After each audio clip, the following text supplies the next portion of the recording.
sumber-sumber yang menunjukkan bahwa Imam Ali adalah pelanjut Nabi Sallallahu Alaihi Wasallam banyak sekali dalam kitab-kitab Ahlus Sunnah.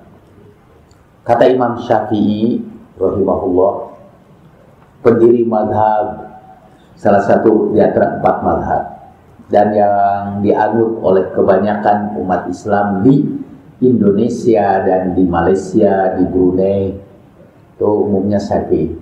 Saya barusan ditelepon oleh wartawan ada merdeka.com atau .net. Dia mewawancara saya, menanyakan kepada saya karena ada berita sudah bisa akses di Google. Di situ disebutkan ada 4 buku dari Indonesia yang sekarang dilarang di Malaysia.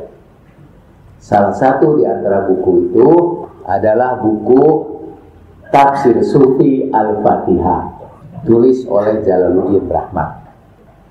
Lalu saya bilang, saya heran kenapa Malaysia melarang buku tasawuf. Karena tasawuf itu disetujui oleh mazhab Syafi'i sekalipun, yang dianut oleh kebanyakan orang Malaysia. Di Malaysia banyak sekali aliran tarekat juga, sama seperti di Indonesia.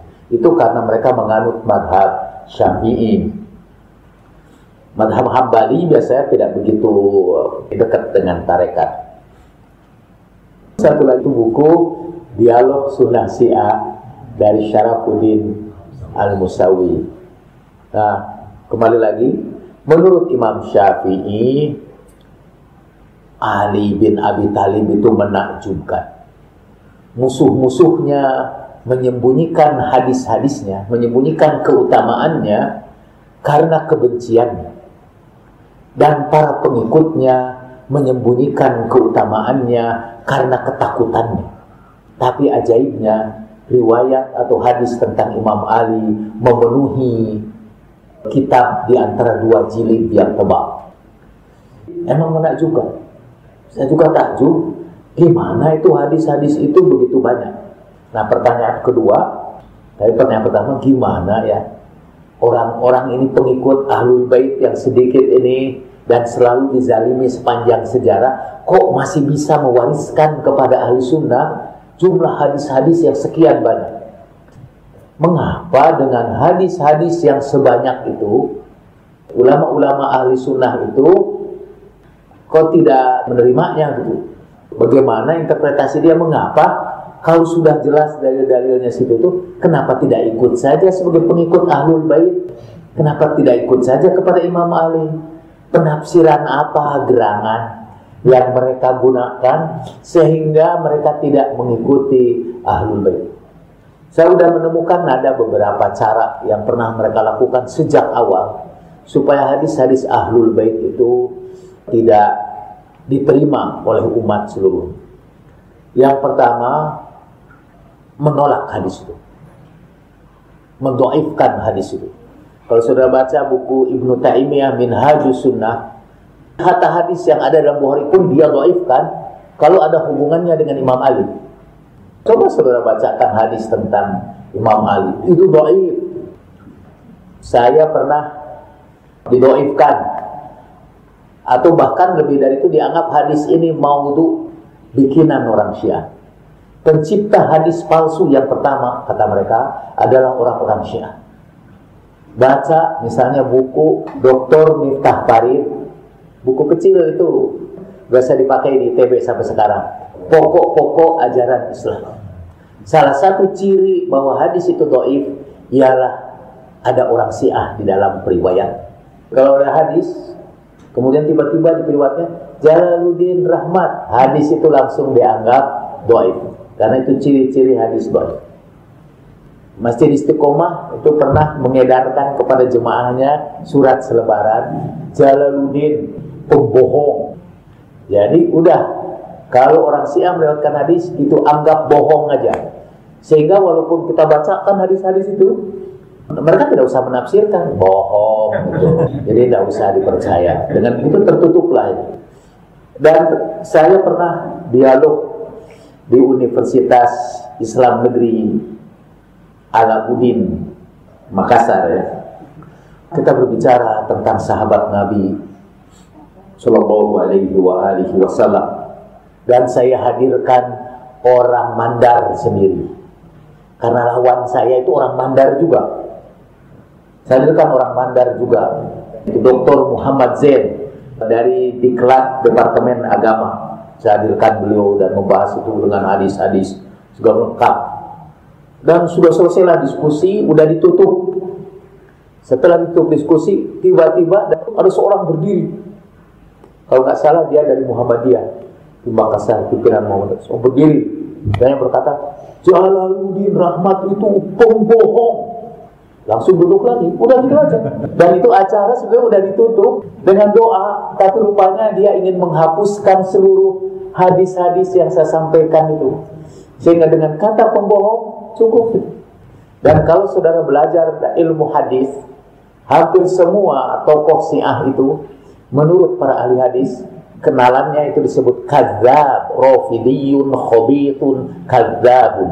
Ini rafidi, jahat, bohong, gitu aja.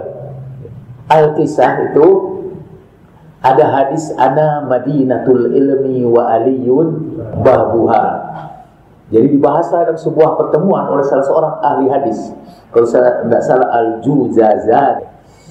Lalu dia berkata, hadis itu bohong. Itu diciptakan oleh orang Syiah. Siapa kata yang meriwayatkan hadis itu? Tiba-tiba berdiri. Dan yang berdiri terkenal sebagai ulama besar. Dan dia berkata, saya meriwayatkan hadis itu. Dan menurut saya hadis itu sahih menurut syarat Bukhari dan Muslim. Ada hadisun sahihun ala syarti syaikhain. Dan orang yang berdiri itu Al-Hakim An-Nisaburi. Dia yang menulis Mustadrak Al-Hakim, seorang ahli hadis besar di kalangan ahli sunnah. Lalu orang itu malu karena dia dilawan oleh ahli hadis lagi. Ini kayaknya ahli hadisnya, saya senang menggunakan kata itu, ahli hadis yang sotoy, tukang mendoibkan hadis sampai tidak tahu hadisnya. Oh, lalu kata dia, oh kalau dari anda ini tidak mau ini tidak doib. Lalu itu dari anda. Ya. Tapi setelah itu orang-orang karena menemukan itu dalam Al-Hakim ada hadis itu, ana madinatul ilmi wa aliyun babuha. Mereka kemudian berkata bahwa ini sebetulnya bukan dari Al-Hakim, tapi Al-Hakim itu punya saudara, dan saudaranya itu Rafidi Syiah. Ketika Al-Hakim lalai, dimasukkanlah hadis ini ke dalam kitab hadisnya. Itu salah satu cara. Jadi salah satu cara agar hadis ini tidak sampai kepada umat seluruhnya, langsung aja disebut sebagai pembohong. Kalau ternyata hadis ini sahih sehingga membohongkannya, misalnya ini langsung dari Bukhari, kan? Hadisnya langsung dari Bukhari. Seperti hadis anta minni bimanzilati Haruna min Musa. Ada salah seorang ahli hadis tabi'in, dia ini seorang yang banyak meriwayatkan hadis, tapi dia sangat membenci Imam Ali. Satu hari ditanya orang, bagaimana pendapatmu tentang hadis anta minni bimanzilati Haruna min Musa? Oh benar, hadis itu sahih, tapi orangnya salah dengar, kata dia. Sebetulnya Nabi berkata kepada Imam Ali, anta minni bimanzilati Qaruna min Musa. Jadi kedudukan kamu terhadapku sama seperti kedudukan Qarun terhadap Nabi Musa. Cuma salah dengar Qarun, lalu didengarnya jadi Harun. Saya tidak tahu, itu cara yang kedua. Menolak hadis dengan memelesetkannya, menyimpangkannya. Dan biasanya kadang-kadang dibuat hadis tandingan. Emang ada hadis itu, misalnya ketika saya diskusi di Makassar, saya membicarakan bahwa ayat innama waliyukumullahu wa rasuluhu walladzina amanu alladzina yuqimuna sholata wa yu'tuna zakata wa hum raqiun. Sesungguhnya pemimpin kamu itu Allah Rasulnya dan orang yang mendirikan sholat dan mengeluarkan zakat pada waktu ruku. Hadis itu kan diceritakan bahwa ketika Imam Ali ruku di masjid, ada seorang pengemis datang ke masjid meminta bantuan dan Imam Ali memberikan isyarat dengan jarinya. Kemudian ia menyerahkan cincinnya dalam keadaan sholat. saya yakin juga Imam Ali itu memakai cincinnya di sebelah kanan, di kelingkingnya. Karena Ibnu Taimiyah berkata, Ibnu Taimiyah yang sangat anti Syiah, kata Ibnu Taimiyah, sunnah dari Nabi ialah memakai cincin di sebelah kanan. Tetapi karena itu sekarang menjadi tradisi orang-orang Syiah, kita harus meninggalkan sunnah itu daripada bergabung dengan ahli bid'ah, kata dia. Imam Ali memberikan cincinnya pada waktu beliau sholat. Itulah yang jadi dalil bahwa Imam Ali harus jadi pemimpin sesudah Allah Rasulnya, yaitu karena ialah yang menerima cincin. Kemudian datang Salman, lalu Rasulullah tanya, siapa tadi yang bersedekah dengan cincinnya ketika sholat? Imam Ali. Lalu turunlah ayat ini, innama waliyukumullahu wa rasuluhu walladzina amanu alladzina yuqimuna sholata wa yu'tuna zakata wa hum raki'un. Kata orang dari Makassar itu, Ustadz Somad Abdus Somad, semoga Allah meridhoi beliau. Beliau itu berkata, yang dibantu oleh seorang lagi yang masih muda dari Wahdah juga, Ustadz Rahmat namanya. Kata dia, di dalam tafsir Ibnu Katsir ada hadis itu, Pak. Kan mestinya Ibnu Katsir ikut dong aliran ini. Ternyata Ibnu Katsir kemudian meriwayatkan hadis yang lain. Saya baru tahu dari Pak Kiai Rahmat dan Kiai Abdul Somad itu. Katanya, kenapa Anda kutip ayat ini turun untuk Imam Ali? Kenapa tidak ada kutip Ibnu Katsir itu seluruhnya? Sampai saya mengatakan, kalau Ibnu Katsir seluruhnya dikutip, ya bukan makalah lagi. Ini sudah Ibnu Katsir aja di copy paste ke tempat ini. Di situ itu ada riwayat bahwa ayat ini turun untuk Ubadah bin Somit. Sampai tidak dijelaskan gimana peristiwanya. Pokoknya ini turun bukan untuk Imam Ali, tapi turun untuk Ubadah bin Somit. Jadi dipindahkan. Hadis-hadis tentang Imam Ali dipindahkan kepada sahabat yang lain. Banyak itu contohnya. Misalnya hadis Rasulullah bersabda, "Hei Ali, setiap umat ada siddiqnya. Dan as-siddiqul akbar dari umatku adalah engkau." Gelar as-siddiq sekarang pindah kepada Abu Bakar. Gelar al-Faruq juga dipindahkan kepada Abu Bakar. Ada hadis yang berbunyi, semua pintu yang mengarah ke masjid harus ditutup kecuali pintu Ali bin Abi Thalib. Di dalam Bukhari berubah. Setiap pintu yang menghadap masjid harus ditutup kecuali pintu Abu Bakar. Padahal rumah Abu Bakar jauh itu. Rumah Abu Bakar itu kira-kira 10 km dari Madinah, di sebuah tempat yang namanya Sunnah. Nah, itu di catatan Istiqomah, Jalaluddin pembohong. Karena rumah Abu Bakar itu bukan 10 km dari Madinah, tapi hanya 7 mil. Ya tetap aja jauh. Ada itu, saya senang gitu dengan argumentasi itu, karena saya bisa tertawa terbahak-bahak. Dulu di Bangil saya dibantah orang, tidak benar bahwa yang meriwayatkan hadis Ghadir Khum itu ada 80 orang seperti kata Jalaluddin Rahmat. Nggak benar. Itu ada 150. Karena intinya bukan jumlahnya, tapi bahwa seperti inti jaraknya itu bukan jauhnya, tapi bahwa inti argumentasinya itu rumah Abu Bakar itu jauh. Tidak mungkin pintunya menghadap ke masjid, karena dulu Masjid Rasul itu dikelilingi rumah-rumah. Setiap orang masuk ke masjid itu langsung dari rumahnya. Seluruh pintu yang menghadap masjid itu harus ditutup kecuali pintu Ali bin Abi Thalib. Ini katanya ganti di Bukhari pintu Abu Bakar, walaupun jauh. Pak, saya baru menyebutkan 2 ya. Satu tadi itu ditolak aja, dianggap sebagai kebohongan. Sehingga hadis itu betapapun banyaknya, ya terombok di perpustakaan aja dan tidak mempengaruhi pembaca. Yang kedua tadi dipelesetkan atau dibikin hadis tandingannya. Yang ketiga itu dalam teori komunikasi itu disebut reframing. Reframing itu sebuah berita yang bagus jadi jelek karena diberi frame, diberi bingkai. Saya harus memberikan contoh kuliah komunikasi. Biasanya dalam jurnalistik ya, framing itu dibingkai. Ada susah menjelaskan ini dalam waktu yang sesingkat-singkatnya. Tapi karena Ustaz Miftah sudah mengatakan saya adalah guru yang baik, yang bisa menyederhanakan hal-hal yang sulit. Saya berikan dengan contoh saja.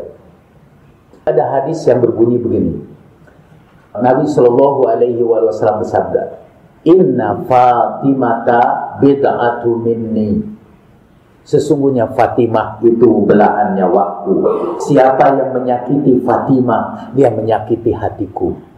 Siapa yang membuat Fatimah marah, dia membuat marah aku.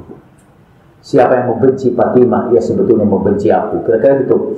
Inna Fatimata bid'atu minni yu'dhini man yu'dhiha. Menyakiti aku orang yang menyakiti Fatimah. Maksudnya Sayyidah Fatimah adalah ukuran kebenaran. Siapa yang menyakiti Fatimah, dia menyakiti Rasulullah. Dan dalam sejarah ada beberapa orang tokoh yang terbukti menyakiti Sayyidah Fatimah.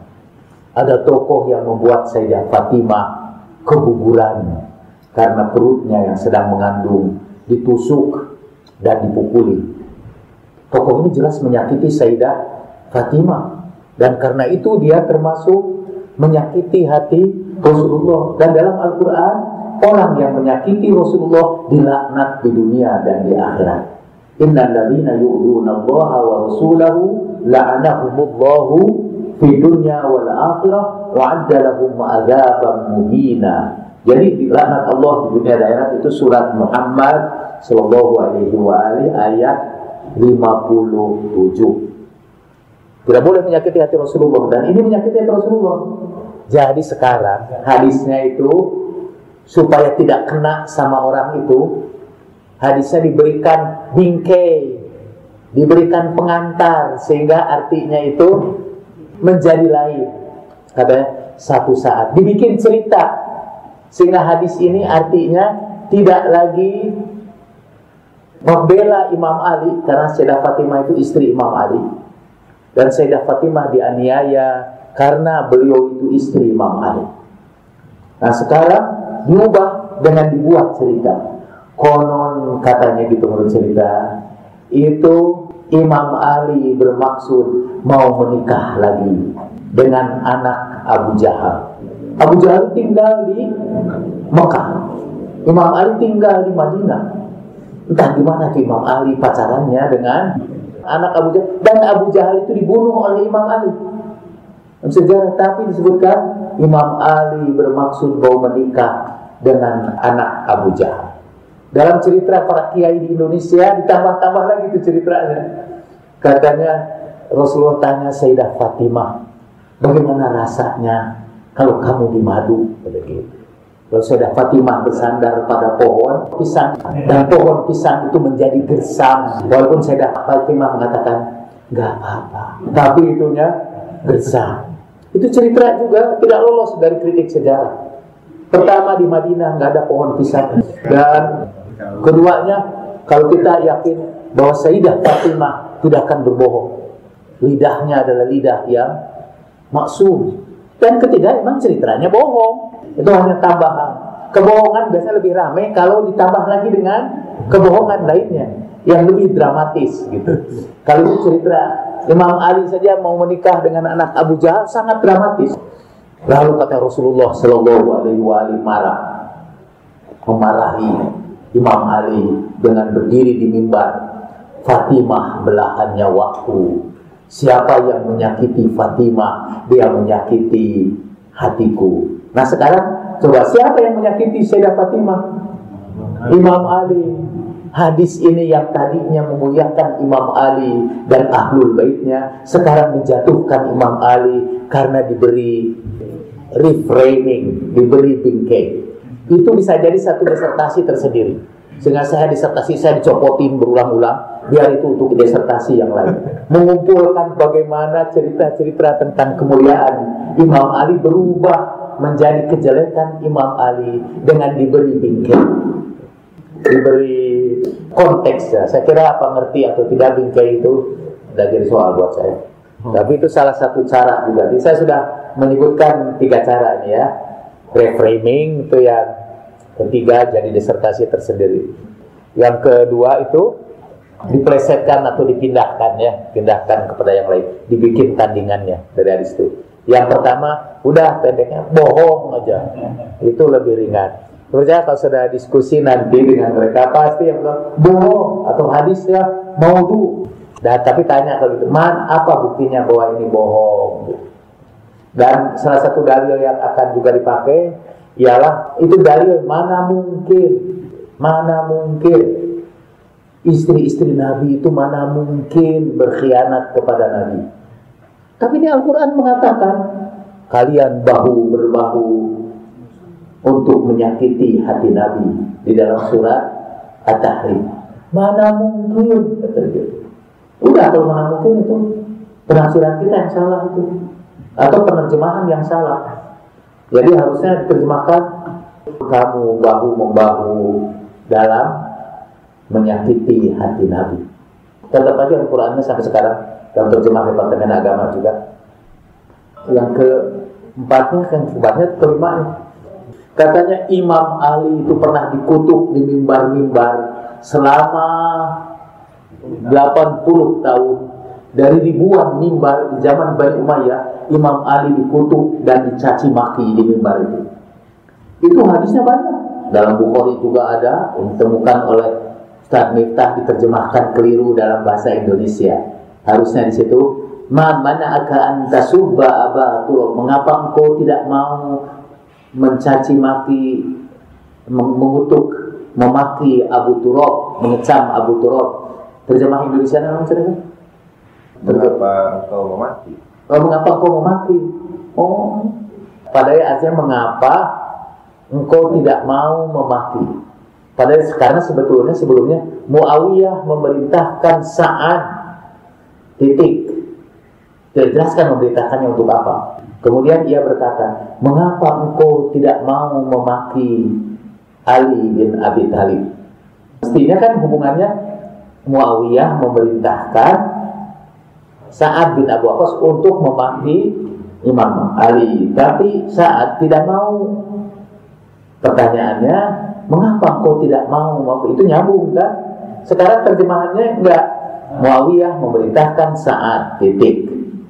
Kemudian Muawiyah berkata, mengapa kamu memaki Ali bin Abi Thalib? Kemudian jawabannya lucu. Saya tidak mau memaki Ali bin Abi Thalib karena 3 hal. Sebutkanlah 3 hal itu. Pokoknya kacau lah terjemahannya. Jadi sebenarnya saya menyebutkan yang kelima, mengacaukan terjemahan. Mengacaukan terjemahan juga itu baru itu kan. Tapi sebelumnya yang keempat itu tadi kan mana mungkin. Nah, di Republikan disebutkan oleh orang yang sotoy juga mengaku paling ahli ilmu hadis. Karena ada doktornya dalam ilmu hadis. Mana mungkin Imam Ali dimaki-maki di mimbar, padahal di situ ada sahabat-sahabat Nabi. Tidak mungkin sahabat Nabi akan membiarkan dia melakukan hal seperti itu. Karena memaki sahabat Nabi itu kafir hukumnya. Tidak mungkin. Padahal dalam sejarah dibuktikan mungkin sekali, banyak sekali. Ada banyak bukti. Karena kalau tidak mau maki dibunuh. Seperti Hujur bin Adi dan kawan-kawannya. Ini pelajaran kita ini terlalu tinggi sebetulnya buat sebagian di antara pendengar ini. Tapi ya sekali-kali ngaji itu jangan yang ringan dan yang lucu saja. Dan itu berguna untuk otak kita juga, menambah ilmu itu berguna, mendatangkan pahala juga itu. Kedua, sebetulnya secara medis itu berguna agar kita awet muda. Kalau otak kita terus-menerus dipakai mikir, kalau dengar yang ringan dan lucu aja, cepat mati. Tapi kalau otak kita selalu dilatih menghadapi challenges gitu, tantangan-tantangan, insya Allah kita akan awet muda. Dari pengalaman Pak Harmonis itu ada satu pelajaran yang berharga. Kalau kita tidak hafal hadis-hadisnya, tidak ingat data-data sejarahnya, dan ada susah itu, gunakan aja akal sehat. Gunakan aja akal sehat. Dan itu yang digunakan oleh Mas Harmonis. Percayalah, argumentasi mereka selalu tidak masuk akal. Jadi mengapa Muawiyah membunuh Imam Husain? Karena Imam Husain itu kerjanya kawin melulu. Sampai 1000 orang yang dikawini dia. Mas Harmonis menggunakan akal sehat saja. Kan yang dibunuh bukan Imam Husain aja. Yang dibunuh juga ada 73 orang keluarganya. Masa semuanya kawin semululu? Masa untuk kesalahan satu orang gitu maksud. Cuma Mas Harmonis tidak terperinci seperti itu karena keburu meledak kemarahan. Ya Mas. Ya, udah ya. Pasti itu ya. Jadi gunakan itu saja kalau sehat. Lagi pula kawin 1000. Gimana mungkin ya? Terus Imam Ali itu katanya tekaup ningali anu gelis berguling-guling kan langsung. Kita saja nih orang yang sejelek-jeleknya di antara kita tidak bakal kan melihat orang cantik langsung berguling-guling. Karena Imam Ali itu kan keterlaluan. Padahal kata mereka tidak boleh kita mengecam sahabat. Pak, Bapak sudah mengecam sahabat Nabi itu. Siapa yang mengecam sahabat Nabi? Zindik, katanya mereka itu kafir gitu. Wah, dan Bapak udah mengecam Imam Ali. Bayangkan Imam Ali, Imam Husain yang dikecam. Itu aja udah tidak masuk akal. Pasti kalau diperhatikan kebanyakannya nggak masuk akal. Jarang ada yang masuk akal. Memang kesenangan mereka bikin dongeng. Cuma kenapa ya hanya untuk membela Muawiyah kemudian harus menjatuhkan Imam Husain dan Imam Ali? Itu menurut saya cara yang tidak etis. Tapi sekali lagi gunakan aja akal sehat. Saya sering menemukan argumentasi kawan-kawan itu, orang-orang saya itu satu aja itu bisa menggemparkan satu kampung. Karena mereka gunakan akalnya, nggak gunakan hadis-hadis umumnya, tidak hafal hadis-hadis. Mereka gunakan akal saja. Itu ada Bapak itu biasa suka ikut di pengajian kita yang sepuh-sepuh. Itu dia rajin di kampung-kampung di Garut menemui para kiai gitu. Dia pakai ini aja akal sehat saja. Misalnya seperti tadi, mungkin nggak kalau Nabi itu meninggalkan umatnya tanpa pelanjutnya? Biasanya tanya dulu, Pak Kiai ini kan punya pesantren. Ini Pak Kiai ini berpikir nggak siapa yang akan melanjutkan pesantren ini? Kalau Pak Kiai meninggal, siapa nih yang akan melanjutkan pesantren ini? Mungkin Pak Kiai itu menyesal. Ya nggak ada anak-anak saya ini yang bisa melanjutkan. Kalau tidak ada yang melanjutkan, ya anak-anak, gimana nasib pesantren ini? Ya mati aja kayaknya. Katanya pesantren ini tidak lagi melanjutkan ajaran saya. Kalau Bapak Pak Kiai dulu gimana tuh? Oh, dia persiapkan betul. Saya ini sejak kecil dipersiapkan untuk menjadi pelanjut di pesantren ini. Nah dari situ tinggal ngaji celek Pak. Mungkin nggak Nabi Sallallahu Alaihi Wasallam lebih bodoh dari Pak Kiai? Kalau gunakan akal sekali lagi. Terima kasih. Kita tutup dengan ala Nabi wa alihi salawat. Allahumma salli ala Muhammad wa ali Muhammad.